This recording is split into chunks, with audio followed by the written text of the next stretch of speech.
আসসালামু আলাইকুম ওরহমতুল্লাহি আবরাকাতুহ। আলহামদুলিল্লাহি ওয়াহদাহ ওয়াসসালাতু ওয়াসসালামু আলা মান লা নাবিয়্যা বা'দাহ। আলহামদুলিল্লাহ, সমস্ত প্রশংসা ওই আল্লাহর, যিনি তার বান্দার উপরে কিতাব অবতীর্ণ করেছেন।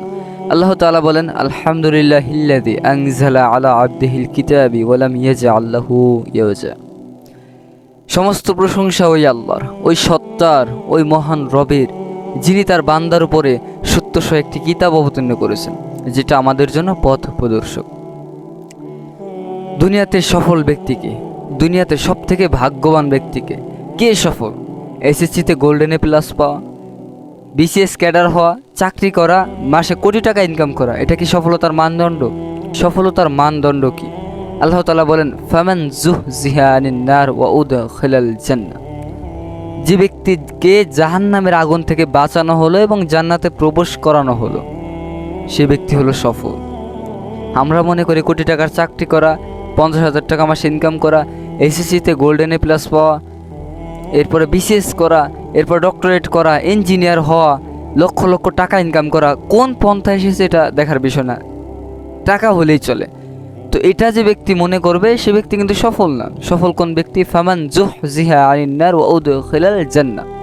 যে ব্যক্তিকে জাহান্নামের আগুন থেকে বের করানো হলো, মানে জাহান্নামের আগুন থেকে তাকে বের করে এনে জান্নাতে প্রবেশ করানো হলো, সে ব্যক্তি হলো সফল কাম। অতএব জান্নাতে যে ব্যক্তি হতে পারলো, সে ব্যক্তি হলো সফল কাম।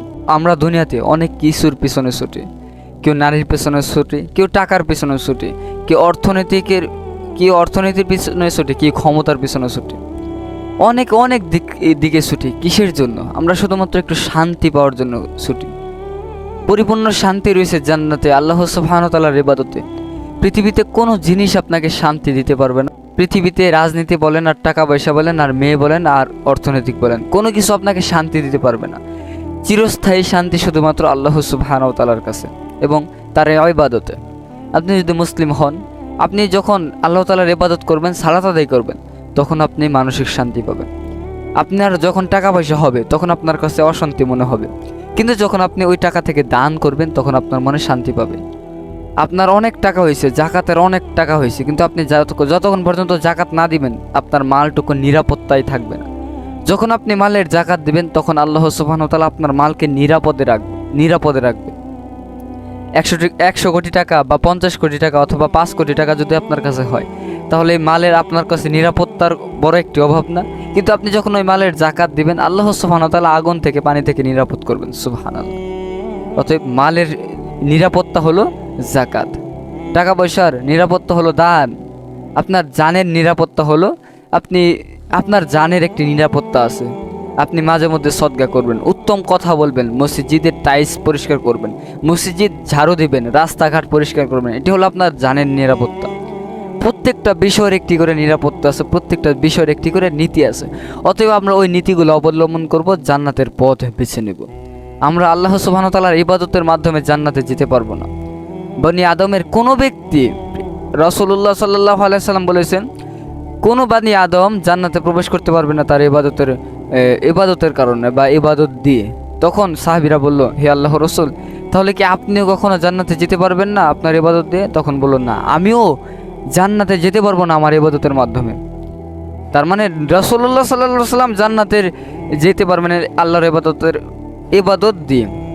তখন তিনি বলছেন, হ্যাঁ, তবে আমি আল্লাহ তাআলার রহমতের কারণে জান্নাতে প্রবেশ করতে পারবো। সুবহানাল্লাহ। অতএব আল্লাহ সুবহানাহু ওয়া তাআলার রহমত কত গুরুত্বপূর্ণ।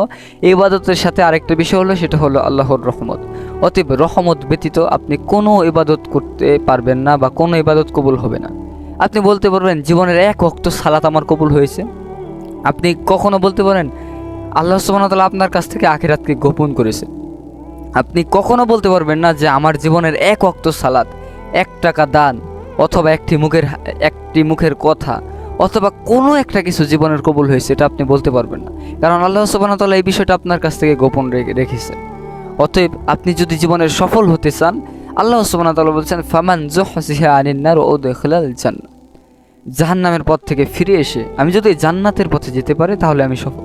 টাকা পয়সা, এই টাকা পয়সার জন্য মানুষ হত্যা, রাহাজানি, খুন খারাপি সব করে। এই টাকা পয়সার জন্য মানুষ কত কি না করে, আর এই টাকা পয়সা মানুষ ধুয়ে যেতে হবে কবরে। কোনো ব্যক্তি কি টাকা পয়সা নিয়ে তার কবরে যেতে পারবে? কোনো ব্যক্তি কি টাকা পয়সা নিয়ে সে চিরস্থায়ী সুখ মনে করতে পারবে? না, এটা অসম্ভব। এটা ক্ষণস্থায়ী, এটা আমার সাথে চিরকাল থাকবে না। আমি যদি কবরে আজকে পড়ে থাকি, আমি যদি আজকে কবরে যাই, আমি যদি আজকে মারা যাই, আমাকে যদি কবরে নিয়ে যায়, তাহলে কি এই টাকা পয়সা আমার কোনো উপকারে আসবে? কিয়ামতের ময়দানে দিনার বা লেনদেনের সবচেয়ে বড় মাধ্যম হবে, সবচেয়ে বড় কি একটাই মাধ্যম হবে, সেটা হবে হয় গুনাহ অথবা নেকি। লেনদেনের মাধ্যমে কিয়ামতের ময়দানে এটাই। অতএব মানুষের হক নষ্ট না করে চলুন সালাত আদায় করি, সম্পদ হরণ না করে চলুন মানুষের সাথে ভালো আচরণ করি।